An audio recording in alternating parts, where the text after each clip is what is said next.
What's good? It's your FPL Thinking Cap Benjy, and today we are thinking captaincy. All of my secrets to successful armbands revealed in this video. We'll be talking triple cap. We'll have a look at the first few weeks of captaincy, the early landscape, and we'll also go through some opening weekend stats that'll help you pick your very first captain of the season.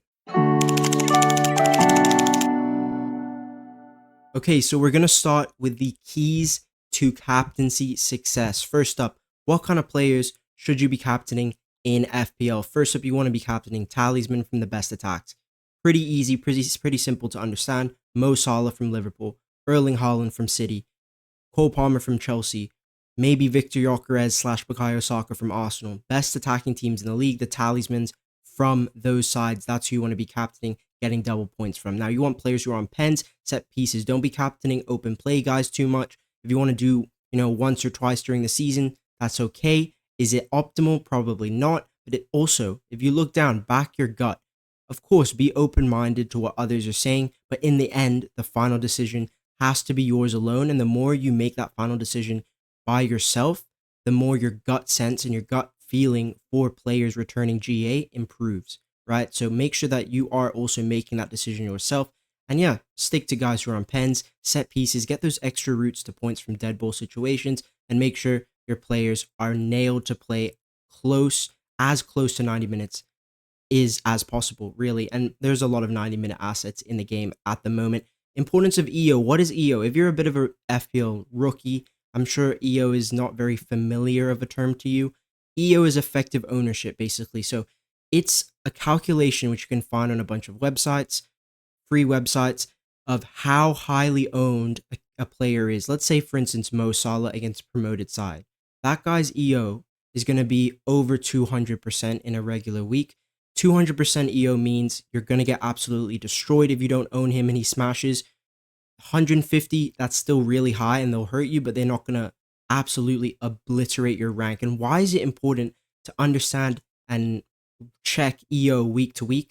Because you need to understand potentially how risky your decisions could be. You need to understand the risk, where the risk is for each player and each potential captain, right? And that is why EO is important to know. Now, don't let EO dictate your decision. Don't go off fear, right? Don't go off based off, oh, Mo Salah, he's the highest EO player. He's going to be the highest EO player. I'm just going to captain him without thinking about it. No, make sure you think about your decision.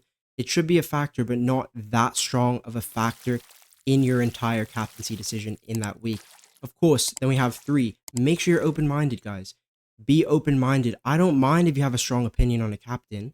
That's perfectly fine. But you got to be open to new information that might come out later during the week. Maybe on a Thursday, Friday, press conferences, new information comes to the surface, and it actually does change the picture, but you've already locked into your mind, hey, I'm going for Erling Haaland this week, right? And you're closed-minded. You're not going for anybody else. You're not willing to take in that new information. So make sure you're open-minded. And I actually have an example of this. Last season, I think it was game week 12, 13. You'll see it pop up on the screen.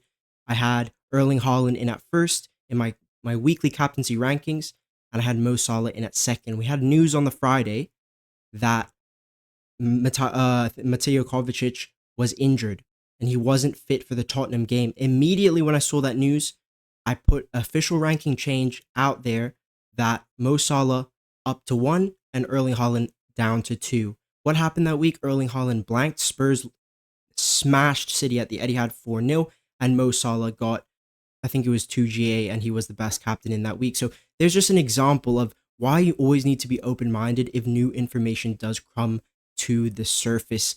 And finally, captaincy process. I see a lot of people switching their captains up until the very last minute of when the game actually shuts, deadline to deadline. And I don't think that's a very good strategy. It's not a good habit. Now, I'm not saying you need to completely lock in your captaincy, but at least develop a captaincy process, which is what I have. My process is saddle, okay? First, you develop a short list. 3 or 4 players each week that you have in your team, or just guys you think you could captain. You develop a short list of 3-4 players, Palmer, Salah, Haaland, for example. Then you have a little bit of an analysis on what you think those players could do, their stats, maybe a little bit of fixture analysis, whatever you guys are into. Have a little bit of an analysis on there, know the numbers, gather information, Then we come to D, decide. This is where you take a few days, Wednesday, Thursday, start thinking about your decision, getting that a little bit more locked in. And then when it hits a Friday, you lock it in and you don't change and lock it in. The L part of that process is after all of the information's come in.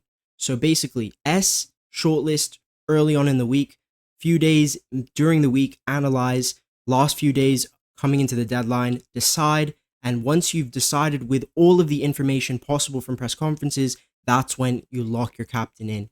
And if you can develop a process like that, just keep in mind of the things that I've highlighted here, you're going to have a very successful season. These are some of the factors I am personally considering in my captaincy this season. And obviously, you don't need to go in depth as me.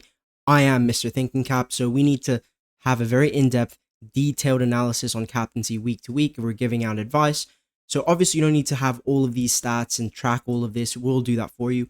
But you need to at least take a few of these and consider them for yourselves in your own saddle process. And this would be part of your analysis, right? So the main ones I would recommend you take are some of those top ones. Fixture difficulty. Definitely be looking at the fixtures, how those teams are tracking previously, player form. People think form is, not that important of a factor, but it is. The stats and the best captaincy pathways of previous seasons show that player form is very important to monitor. And when I'm talking player form, I'm talking last 5 output in terms of form. I'm talking eye test form. They're looking sharp. They're looking in good form. They're looking hot. And you can, if you know ball, you'll be able to pick that up quite quickly while watching as well. So those two, definitely some top 2 factors that you need to add into your own captaincy. Expected minutes, it's a no-brainer. Team strength, and I'm talking team strength in terms of premiums and the talisman that you're considering captaining, the team strength that they are on. Basically, how is their team performing as a whole? How is their attack performing as a whole? Those are some factors to consider. Market odds as well from SpreadX. You'll see a lot of them on Twitter. If you watch our content, Thinking Cap content, you'll see us use a lot of market odds when the season actually kicks up. And fixture spacing, rest, and recovery. Don't be captaining assets who are playing Thursday, Sunday. If they have an away game on a Wednesday and have a away game on a Saturday, it's not that great. You want good spacing, you want good minutes, you want good form and good fixtures. These are the kind of factors you need to be considering in your own captaincy this season. We're going to touch on triple captaincy now, and there are a few good weeks early doors if you're looking to play the chip quite aggressively at the start. Main ones for me being Salah, Burnley away, Haaland, Burnley at home in 6. Game weeks 1, Salah and Haaland, obviously they are strong blue. You can see the color coding and the key in the bottom left-hand side. But for me, if you're looking at early doors captains, I do think Salah and Haaland in 4 and 6 are the main options. Bukayo Saka in 2. Is he the kind of explosive asset you would put your TC on? I'm not too sure about that one, but obviously form is an important factor in captaincy, so make sure you are monitoring him and his performance in game week 1, because he does have Leeds at home in game week 2. And what I'm hearing from Leeds fan is that I don't think strikers are the play against Leeds. I think it's wingers. They have a few fullback injuries in preseason, a few niggles, it's not looking too good in those areas. So I do think Saka can do well at home to Leeds. But for me, if I'm looking at any triple captaincy week, just first 20, and you have to use the first triple captain before, I think it is game week 20. The last time you can play it is game week 19, I believe. So in my opinion, I really like Erling Haaland against Sunderland away or Sunderland at home. Why? Erling Haaland has a specific record that I like, and that is that he has scored against every single Premier League team that he has faced in his career. And Sunderland is the next one that's on his little checking list. I expect him to score against Sunderland, and the good thing is he has Sunderland in 15 and 19. He has Sunderland twice in the space of 5 weeks, and both of them are definitely triple captaincy weeks. You have good other alternatives in 15 and 19, and even 13, 14 looks pretty good. I think there are a few options there. So in my opinion, I think the best strategy is to hold your triple captain 11 onwards. Why? Well, look, it is low probability that we get a double game week, but if we do get a double game week in the first 20, it will be placed somewhere around 15, 16, 17, 18, maybe in 12, 13.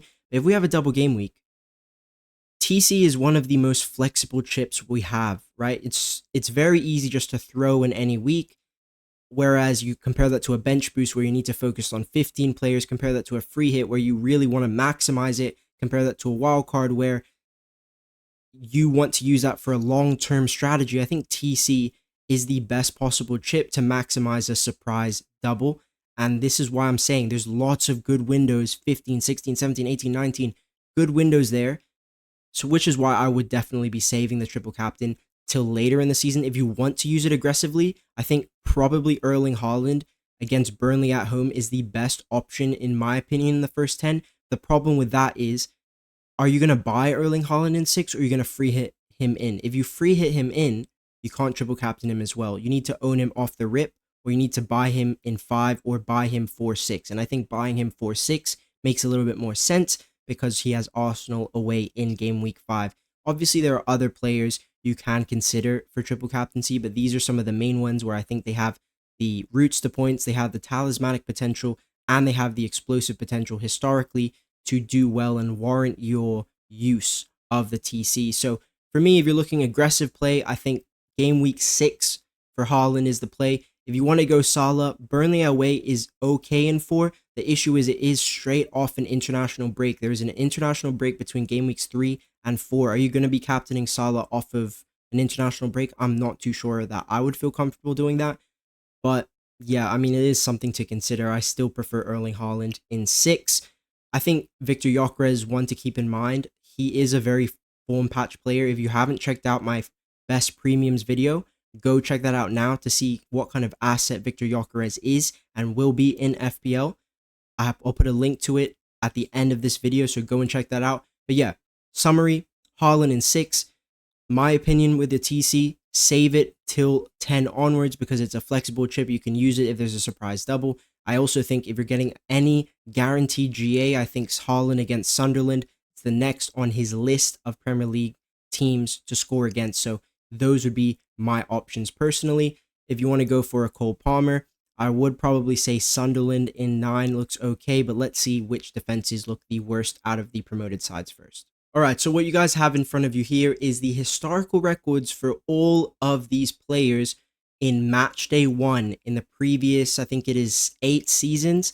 And obviously the two guys that stick out, Erling Haaland and Mo Salah, neither of them have blanked when starting in match day 1 in any league, any season. Now, guys, let me explain this. Where you see the blank, where it says blank, that means that the asset has started in that week and not produced any GA. If you see the other ones where it's that little green marker, that means that they have not started in that year on match day 1. So basically, if you look at Erling Haaland, all 6 of the last game week 1s he's played throughout his career, he has returned with, 1, 2, 3, 4 of them being explosive holes. So if you're looking at any other captain apart from Mo Salah, I think Erling Haaland is the one to warrant your armband. And I do believe in opening weekend trends, and I believe in final day trends. I think those two are strong trends because there is just something there. And obviously, if you look at Mo Salah, no player has scored more opening weekend goals than Mo Salah. He scored in 7 of his 8 opening weekends. And Bournemouth at home, with how that Bournemouth attack is looking, it's not looking good for those looking to go against Mo Salah. But if there's any player you're going to do it with, I think Erling Haaland is the play. Now, Bukayo Saka, he has returned in all 3 of the match day 1s he has played in the Premier League, which is really, really solid to start. Cole Palmer, obviously not much to touch on there. Vert, surprisingly, 2 returns in the 3 game week 1s that he's played. Gyökeres has a perfect record on game week 1. So if he does start, he could return away to Man United, his former coach, Ruben Amorim, as well there. So he does have a little bit of that extra motivation if you're looking for a nice little narrative to play. Jared Bowen, few blanks in there, just 1 goal in 4 in game week 1. Solanke, not great. Watkins, not great. Bruno, absolutely shocking from Bruno. He has, I think, the most blanks on this list. Although he's available, his output has not been very good. Obviously, just the hat-trick at home to Leeds few seasons back, and I did own him for that, but I'm not looking to own him with 3 consecutive blanks in game week 1. Arsenal at home, then Fulham away. We move to the cap matrix. Oh, Bruno's not actually on here, but Bruno, I don't like the first 2 for us. even with Mo Salah, look, Mo Salah has a great game week 1 fixture, but then 2 and 3, are you going to cap him? Probably not, right? Erling Haaland, you could cap in 2 and 3, but I think the caps in 2 and 3 are probably more likely to be Bukayo Saka and Cole Palmer. Out of all of these kind of assets, Alexander Isak, just don't touch him. I said this in my last video. Do not touch Alexander Isak. Anyways, yeah, Bruno's match day 1 record doesn't fill me with any confidence. Isak has a decent record, but then again, he hasn't had any preseason minutes. He's not fit at the moment. He hasn't. I think it will take a little bit of time for him to get back in that Newcastle team. But yeah, game week 1, who are the monsters? Haaland, Salah, and Bukayo Saka is slowly becoming a monster. Victor Gyökeres and Wirtz are the 2 new signings who do stand out in that essence, although one of Wirtz's goals last season was a penalty in game week 1, so but he still has scored 2 and 2, which is pretty decent. In terms of the cap matrix, who would I look to captain in game week 1? I think, like I said, Salah, Haaland. In 2, I think Saka or Cole Palmer is probably the best options. If Erling Haaland is in form, he could be the cap in 2. In 3, Haaland's got a great record away to Brighton, so I do think he could be the cap in 3 as well. But then again, Bruno has Burnley at home in 3. So if you want to do potentially start with Bukayo Saka for that and probably know that you're going to cap him in game week 2 and then sell Saka to a Bruno Fernandes or a Cunha or an Mbumo in 3 to get that captain, that is a pretty good play in my opinion. Anything else here of much relevance? Ollie Watkins. I think Ollie Watkins' best captaincy week is probably in game week 5, but around 5, 6, 7, that's when Europa League starts to kick in a little bit. So I'm not sure how strong his minutes will be, and I'm starting to get a bit worried with Ollie Watkins because obviously they've brought in a new signing, Gesand. I know he's not exactly a number 9, but he can play number 9. He's a bit like Rashford, right? He's a winger who can play central. He's a good in the press, and I think Emery, I don't know, there's something weird going on with Emery and Ollie Watkins, so it is a little bit off-putting. Let's see if Ollie Watkins can become a captaincy option, but at the moment, it's not looking too good. Dom Solanke is injured. His record on the opening day isn't that good. 2 returns in 5, is it? Yeah, 2 returns in 5, not the best, but it's okay. If he is fit, I'll consider him, but I'm not happy that he hasn't played any preseason minutes. It's not a good sign to me. But yeah, stick with Salah, Haaland, Saka, Palmer in terms of the first 5 captaincy. I think those guys will be your best bet. But yeah, is there anything else I feel like I need to discuss? No, not really, not really. Just be cautious of Victor Gyökeres, guys. Just be cautious of him to start. Let's see how his minutes are in the Arsenal's final game of preseason, and maybe he will become a pick starting from game week 1, but let's see. If you guys enjoyed this one, do subscribe, do hit that like button on your way out, and I'll speak to you in the next video. Peace.